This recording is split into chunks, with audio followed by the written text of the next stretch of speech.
Hello everyone. आज हम पढ़ेंगे क्लास 10th के साइंस के चैप्टर 1 जो केमिस्ट्री का है।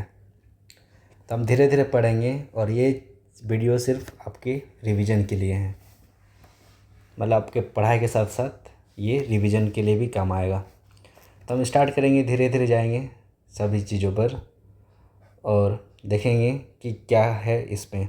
तो ये बेसिकली मैंने एनसीईआरटी पकड़ी और एनसीईआरटी को लेकर ही जाएंगे, क्योंकि आपका क्वेश्चंस जितने भी होंगे इसी से बनेंगे। ठीक है, तो सबसे पहला ऊपर में जो थॉट है, बहुत अच्छा थॉट लिखा है, जैसे fact are not science as dictionary is not literature. मतलब क्या है, फैक्ट, सारा फैक्ट साइंस नहीं होता, जैसे कि डिक्शनरी ही आपका लिटरेचर नहीं है। बहुत अच्छा थॉट है ये। तो इसी के साथ स्टार्ट करते हैं चैप्टर 1 जो है केमिकल रिएक्शन एंड इक्वेशन। तो देखा जाए तो ये सब बहुत ही छोटा चैप्टर है, बहुत आसान, बहुत छोटा।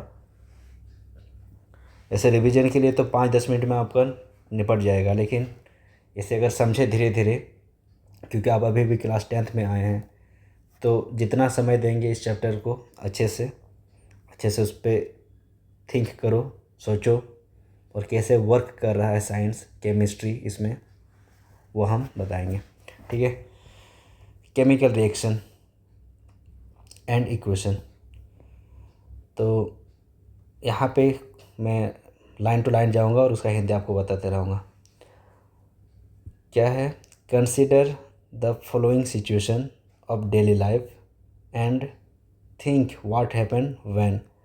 मतलब क्या कि कुछ सिचुएशन है लाइफ के, डेली लाइफ का जो सिचुएशन है उसके बारे में सोचो और देखो कि क्या हो रहा है, उसके बारे में सोचो। ठीक है, कंसिडर मतलब थोड़ा ध्यान से देखना और सोचना, उसके बारे में थोड़ा सोचना, मतलब कि हम उसके बारे में चिंता कर रहे हैं और सोच रहे हैं, गहन थिंक कर रहे हैं। तो पहला एग्जांपल क्या है, थिंक मतलब sorry, milk is left at room temperature during summer. तो यहाँ पे एक सिचुएशन है, पहला सिचुएशन क्या है कि भाई मिल्क एक रूम टेम्परेचर पे छोड़ा गया है, ऐसे रखा गया है समर के दिन में, मतलब गर्मियों के दिन में, तो क्या होगा। ये एक सिचुएशन है, आपको सोचना है। आपके घर में ऐसे ही मिल्क को रख दिया गया गर्म करके, तो रात में मार को गर्म करके रख दिया, कल सुबह तक क्या हो जाएगी, सोचो। आंसर आ रहा आपके दिमाग में, कमेंट करना। दूसरा चीज़, आयरन तवा, पेन या नेल यानी काटी, is left expose to humid temperature. Humid atmosphere मतलब जो एटमॉस्फेयर है अपना वातावरण, उसमें गैसेस हैं, बहुत सारे गैसेस है, ऑक्सीजन, नाइट्रोजन, कार्बन डाइऑक्साइड। लेकिन ह्यूमिड जो है, ह्यूमिड मतलब उसमें थोड़ा नमी है, नमी इन द सेंस कि उसमें कुछ कुछ वाटर मॉलिक्यूल्स है। हवाओं में वाटर मॉलिक्यूल्स होती है, आप लोग देखे होंगे बारिश के दिन में हवा भी चलती है, बहुत ठंडी हवा आती है। इसका मतलब ठंडी क्या है, उसमें वाटर मॉलिक्यूल्स है, तो हवा ठंडा ठंडा आता है। अगर उस टाइप की ठंडी हवा में आप आयरन तवा को रख दोगे बाहर में, तो क्या होगा, एक दिन रखेंगे कुछ नहीं होगा, 2 दिन रखेंगे कुछ नहीं होगा, एक सप्ताह, एक महीना अगर रख देंगे तो क्या होगा, सोचो। वैसे ही ग्रेप्स, ग्रेप्स मीन्स अंगूर, वो फर्मेंटेड इन द सेंस कि यहाँ पे वो या तो सड़ रहा है ना, अगर, तो क्या हो जाएगा। अंगूर का दूसरा पार्ट क्या है, क्या नाम है उसका, अंगूर से क्या क्या बनाया जा सकता है, सोचो। जब खाना बनाते हैं तो खाना ऐसे बनता नहीं है, उसमें फायर आता है, जलाते हैं तब बनता है खाना, मतलब कच्चा से पक्का होता है। ठीक है, और जो पका हुआ फूड हम खाते हैं वो फिर डाइजेस्टेड होता है अपना बॉडी में, तो कुछ चेंजेस आती है। या तो हम ये करते हैं, ऑक्सीजन लेते हैं, कार्बन डाइऑक्साइड छोड़ते हैं। जब ऑक्सीजन लेते हैं, जब सांस लेते हैं, उस समय आप देखे होंगे कि जो हवा ले रहे हैं वो बहुत ठंडा लगता है। और जब हम छोड़ते हैं हवा को कार्बन डाइऑक्साइड के रूप में, तो आपने हाथों से फील किए होंगे कि थोड़ा गर्म लग रहा है। ऐसा क्यों? तो ये सारी जो सिचुएशन है वो हमें क्या बताना चाह रहा है? ये बताना चाह रहा है कि कुछ चेंजेस हो रही है, मतलब कुछ परिवर्तन बदलाव हो रही है। किस किस पे? मिल्क को छोड़ा जा रहा है रूम पे, तो कल या तो दही बन जाएगा या तो ऐसे फट जाएगा। आयरन तवा को अगर हम बाहर रख दे रहे हैं तो कल या तो एक महीना बाद उसमें जंग लग जाएगी, जंग आ जाएगा। ग्रेप्स से या तो बियर बनाए जाते हैं, जब वो सड़ते हैं तो कच्चा फूड पक्का करते हैं, तो चेंजेस आ रहा है, उसके फॉर्म में चेंजेस आ रही है। तो ये सारे सिचुएशन जो डेली लाइफ से रिलेटेड है वो क्या बताना चाह रहा है? भाई जो कुछ भी है उसमें कुछ चेंजेस आ रही है, ठीक है। और यही चीज़ आगे में भी है।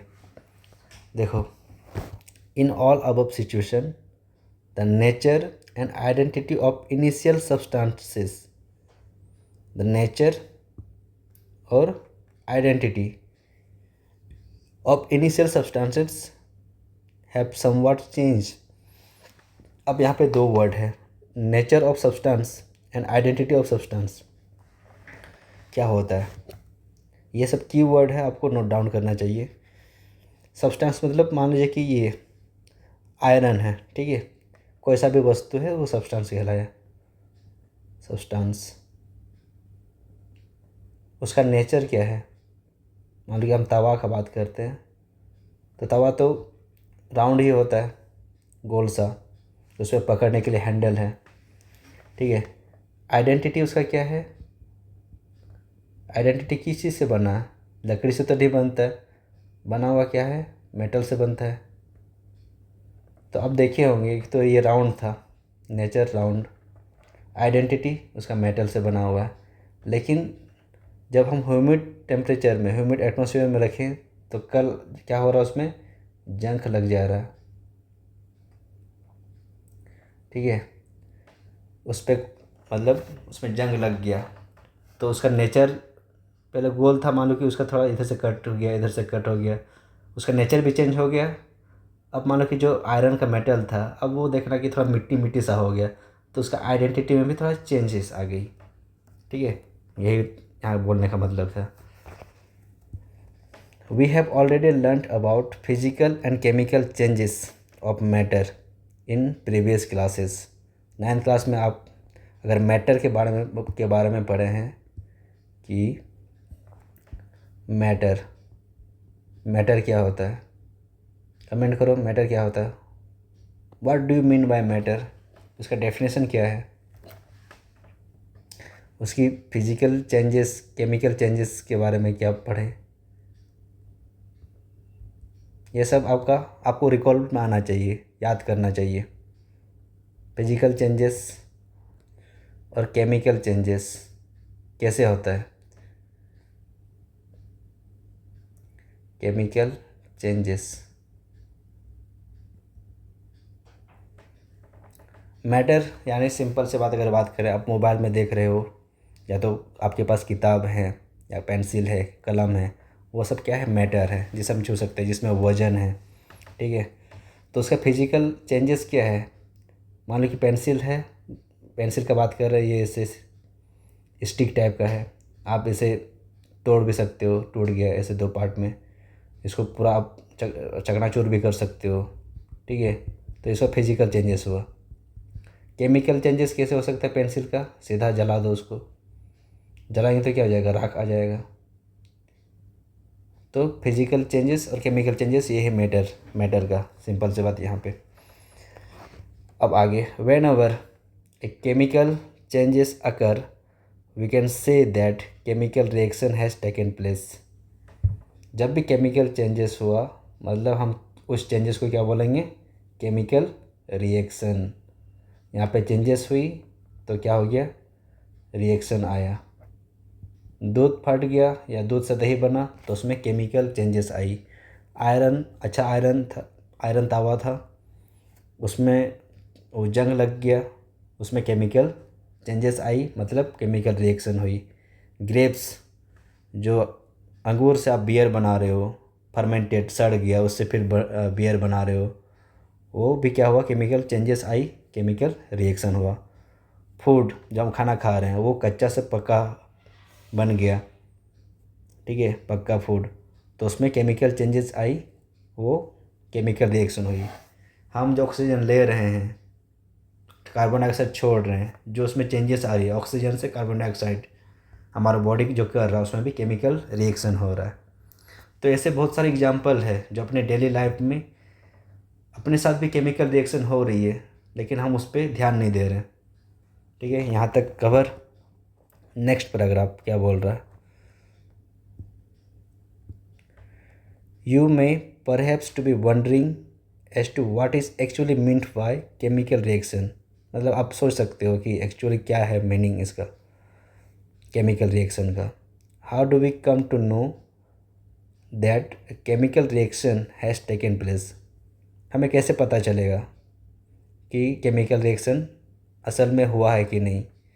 Late us perform some activities to find answer this question. कैसे पता चलेगा कि केमिकल रिएक्शन हुआ कि नहीं। तो कुछ एक्टिविटीज़ हैं जो आप अपने स्कूलों में भी केमिस्ट्री लैब में कर सकते हो। Activities 1.1, activities 1.2, activities 1.3। मैं शॉर्ट में बताऊंगा क्या है इसमें। एक्टिविटीज़ 1 में क्या हुआ, ये है आपकी मैग्नीशियम रिबन, जो यहाँ पे पकड़ा है इसमें चिमटा से, टोंग बोलते हैं। तो उसको जब जलाते हैं तो कुछ जलाने से क्या, कैसे पता चलेगा कि जल रहा है। कुछ देखने से तो पता चलेगा, लेकिन अगर मान लो कि हम देख नहीं रहे हैं लेकिन कहीं और जल रहा है, तो सिंपल सी बात, उसकी जो बदबू आ रही है, धुआं आ रही है, गैस आ रही है, तो यहाँ पे गैस भी रिलीज होगी।